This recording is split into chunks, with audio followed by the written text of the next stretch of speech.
देखिए, 14 अगस्त 1947 को भारत का विभाजन हुआ था, जिस समय देश दो टुकड़ों में बंट गया। 15 अगस्त की आधी रात को हमारी आज़ादी की घोषणा हुई थी।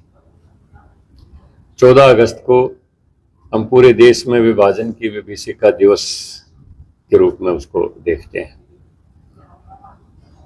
जो समाज जिसको हम पंजाबी समाज के नाम से जानते हैं, हरियाणा प्रदेश में जो पाकिस्तान आज का है, उस समय के हिंदुस्तान के विभिन्न हिस्सों से, चाहे वो जंग का इलाका था, सिंध का इलाका था, पंजाब का इलाका था, उन इलाकों से, विभिन्न इलाकों से अपनी सारी संपत्ति, अपना व्यापार, अपना रोजगार, अपनी ज़मीन जायदाद हवेलियां छोड़ के और दो कपड़ों के अंदर यहाँ पर आए और यहाँ आके उन्होंने किसी के सामने हाथ नहीं फैलाए।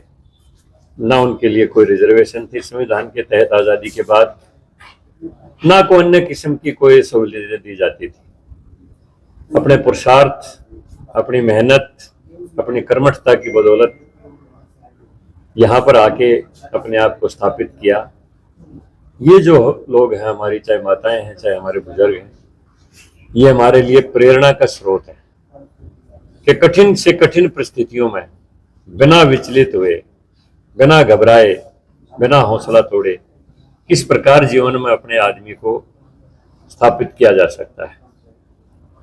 आदमी अपने भाग्य का स्वयं निर्माता है और ये बात चरितार्थ अगर किसी ने की है तो ये हमारे पंजाबी समाज ने की है।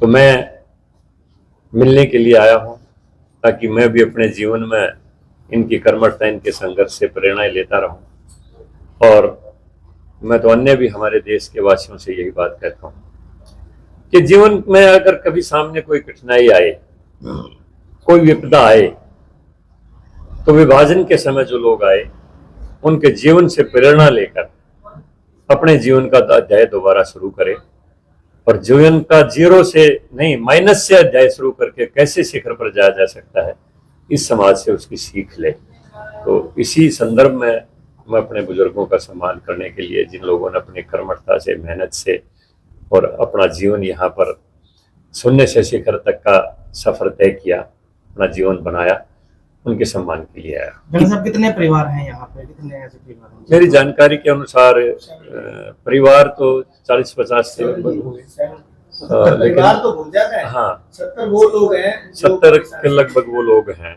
जो आज जो पाकिस्तान से जो आए थे, जो पाकिस्तान में पैदा हुए थे, गोहाना के अंदर है, जैसा मैं नीरता जी ने जानकारी दी है। 70 के लगभग हमारे माताएं भी हैं, उनमें बुजुर्ग भी हैं, तो इतने लोग हैं। और मैं एक दिन में सब जगह नहीं जा पाऊंगा, तो एक दिन में, 2 दिन में मैं सभी के पास जाके और उनके जीवन से प्रेरणा लेने की बात है, हम उनके ऊपर कोई एहसान नहीं कर रहे।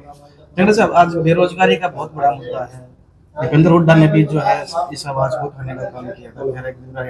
लगातार बेरोजगारी में बढ़ता जा रहा है, क्या कहना चाहोगे? देखो, हरियाणा प्रदेश में हमारी सरकार ने तो 1.5 लाख के लगभग नौकरियां हमने दी हैं जब से हमारी सरकार बनी है। वो सरकारी नौकरियां जिनमें पक्की नौकरियां कह सकते हैं। यहाँ पर विदेशी निवेश भी आया है, उसके माध्यम से भी लाखों नौकरियां आई हैं। लेकिन बेरोजगारी एक ऐसा मुद्दा है कि इसमें हर आदमी को नौकरी देना किसी भी सरकार के लिए मुमकिन नहीं है। उसके लिए अपॉर्चुनिटी देनी पड़ती है, अवसर देना पड़ता है, और उस अवसर का लाभ हमारे युवकों को उठाना चाहिए। और उसके लिए प्रधानमंत्री नरेंद्र मोदी जी ने आधुनिक कौशल विकास की जो पूरे देश के अंदर एक नीति बनाई है कि हमारे देश में युवा शक्ति की कमी नहीं है। कौशल विकास के माध्यम से उनके हाथों को हुनर दें, उनमें ताकत की कोई कमी नहीं, दिमाग की कोई कमी नहीं।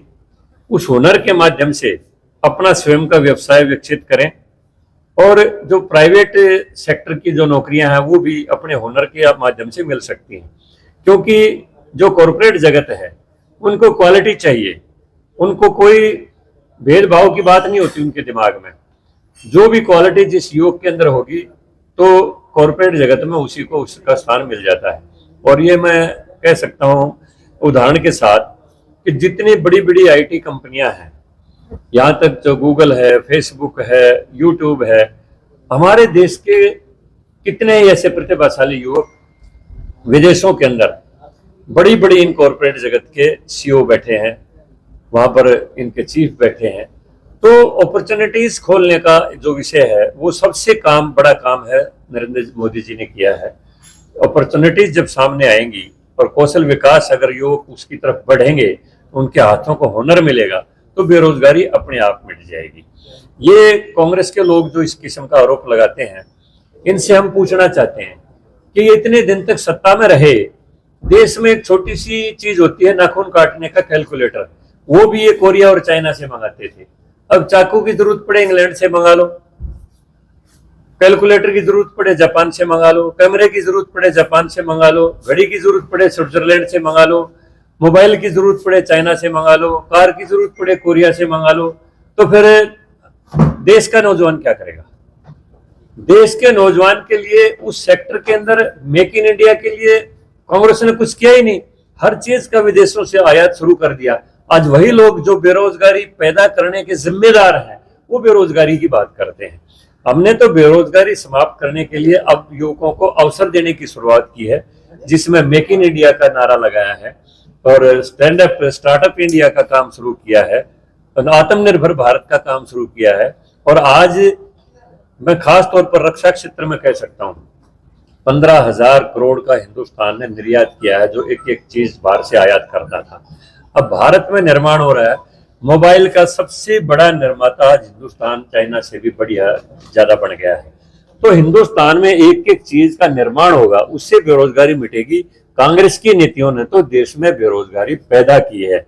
आज आत्मनिर्भर भारत का जो एक प्रोग्राम बना है, जिसमें मेक इन इंडिया और स्किल इंडिया के माध्यम से बेरोजगारी धीरे धीरे 2024 और 29 का जो कार्यकाल होगा, मोदी जी ने कहा कि मेरा देश तीसरी आर्थिक महाशक्ति होगी, 3 महाशक्तियों में शामिल होगा और निश्चित रूप से होगा, बेरोजगारी भी समाप्त हो जाएगी।